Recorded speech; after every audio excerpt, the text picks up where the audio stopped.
اور اگر اللہ لوگوں کو ان کے ظلم کے سبب پکڑنے لگے تو ایک جاندار کو زمین پر نہ چھوڑے، لیکن ان کو ایک وقت مقرر تک مہلت دیے جاتا ہے، پھر جب وہ وقت آ جاتا ہے تو ایک گھڑی نہ پیچھے رہ سکتے ہیں نہ آگے بڑھ سکتے ہیں، اور یہ اللہ کے لیے ایسی چیزیں تجویز کرتے ہیں جن کو خود ناپسند کرتے ہیں،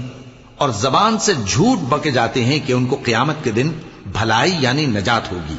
کچھ شک نہیں کہ ان کے لیے دوزخ کی آگ تیار ہے، اور یہ دوزخ میں سب سے آگے بھیجے جائیں گے۔